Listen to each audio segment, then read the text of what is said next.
சாயிராம். ஸ்ரீ சாயை பணிக. அனைவருக்கும் சாந்தி நிலவட்டும். நல்லதே செய்வோம், நல்லதே நடக்கும். சாய்ராம். இன்னைக்கு விஷ்ணு சகசரநாமம் 46வது திருநாமம். அப்ரமேயாய நமக. மைசூர் மகாராஜா கோலார் தங்கச் சுரங்கத்தை பார்வையிடச் சென்றார். தன் வலக்கையில் வெண்ணெயை ஏந்தி கொண்டு இடக்கையால் வெண்ணெய் பானையை அணைத்தபடி எழுந்தருளியிருக்கும் நவநீத கிருஷ்ணனிடம் விக்கிரகம் கோலார் ஒரு சிற்பியிடம் இருப்பதை கண்டார். அந்த நவநீத கிருஷ்ணன் மன்னரின் உள்ளத்தை கொள்ளை கொண்டான். அந்த சிற்பிக்கு நிறைய பொற்காசுகளை கொடுத்து அந்த விக்கிரகத்தை வாங்கினார். தங்க சுரங்கங்களை பார்வையிட்ட பின் மைசூருக்கு செல்லும் வழியில் மல்லூர், இன்றைய தொட்டமல்லூர் என்னும் ஊரில் ஓரிரவு தங்கினார். மன்னரை சந்திக்க வந்த அவ்வூர் மக்களின் உள்ளங்களையும் மன்னருடன் இருந்த நவநீத கிருஷ்ணன் கவர்ந்து விட்டான். அந்த கண்ணனை தங்கள் ஊரிலேயே பிரதிஷ்டை செய்தால் நன்றாக இருக்கும் என்று அவர்கள் நினைத்தார்கள். ஆனால் தன் அரண்மனைக்கு கண்ணனை கொண்டு செல்ல நினைக்கும் மன்னரிடம் இதை யார் சொல்வது என்று அஞ்சினார்கள். அவ்வூரில் இருந்த ஒரு பண்டிதர் ஊர் மக்களிடம், இந்த கண்ணனை நம்பாதீர்கள், இவன் தன்னை நம்புவர்களை எல்லாம் ஏமாற்றி விடுவான். கோபிகைகளின் உள்ளத்தில் காதலை உண்டாக்கிய அவன் அவர்களை விட்டுவிட்டு ஆயர்பாடியிலிருந்து மதுராவுக்கு சென்று விட்டான். அதற்கு பின் கோபிகைகளை எட்டி கூட பார்க்கவில்லை. அதுபோல விவசாயிகளான நம் உள்ளத்தை கவர்ந்துவிட்டு நம்மோடு இல்லாமல் மன்னருடன் அரண்மனைக்கு சென்று விடுவான். இவனை நம்பாதீர்கள் என்றாள். அடுத்த நாள் மன்னர் மைசூருக்கு புறப்படும் போது நவநீத கிருஷ்ணனை ஒரு சந்தன பெட்டிக்குள் வைத்து பாதுகாப்பாக கொண்டு செல்ல திட்டமிட்டிருந்தார்.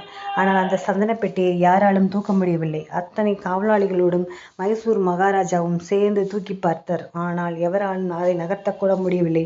அப்போது வானிலிருந்து ஒரு அசரீரி கேட்டது. என்மேல் மிகுந்த அன்பு வைத்திருக்கும் இவ்வூர் மக்களுக்கு அருள் புரிவதற்காகவே நான் இங்கேயே தங்குவதென்று முடிவு செய்து விட்டேன். அப்படியாயின் உன் அருள் எனக்கு கிடைக்காதா? என் அரண்மனைக்கு நீ வரும் மாட்டாயா என்று அழுதார் மன்னர். அப்போது அங்கே ஒரு பிச்சைக்காரர் வந்தார். மன்னா, கண்ணனுக்கு முன் நீங்களும் ஒரு பிச்சைக்காரர் தான். அவனது லீலைகளை சாதாரண மனிதர்களால் புரிந்து கொள்ள முடியாது. மனிதர்கள் மட்டுமல்ல, பிரம்மா, இந்திரன் முதலிய தேவர்களின் புத்திக்கும் அப்பாற்பட்டவை அவனுடைய செயல்பாடுகள். இவ்வாறு தேவர்களின் புரிதலுக்கும் எட்டாத மேன்மைகள் உடையதால் கண்ணன் அப்ரமேய என்று அழைக்கப்படுகிறான்.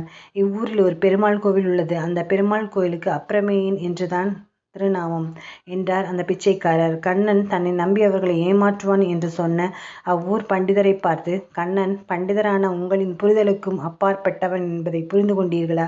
தன்னை நம்பியவர்களை கைவிடாதவன் என்பதை உணர்த்தும் விதமாக அரண்மனையே வேண்டாம் என்று உங்களுடன் தங்கியிருக்க முடிவெடுத்து விட்டான் பாருங்கள் என்றார் அந்த பிச்சைக்காரர்.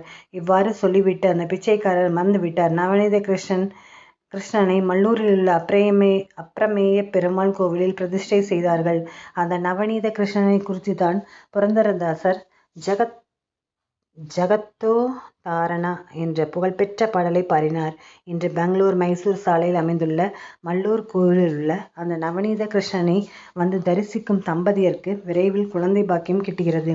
இவ்வாறு பிரம்மாதி தேவர்களின் புரிதலுக்கும் அப்பாற்பட்டவனாக விளங்கும் எம்பெருமான் அப்ரமேய என்றழைக்கப்படுகிறான். அதுவே விஷ்ணு சகசரநாமத்தின் 46வது திருநாமம். அப்ரமேயாய நம என்று தினமும் சொல்லி வரும் அன்பர்களுக்கு நவநீத கிருஷ்ணனை போன்ற அழகான குழந்தை பிறக்கும். ஓம் நமோ நாராயணாய. சர்வம் ஸ்ரீ கிருஷ்ணார்ப்பணம். ஜெய் சாய்ராம். சாயப்பாவின் திருவடிகளே சரணம்.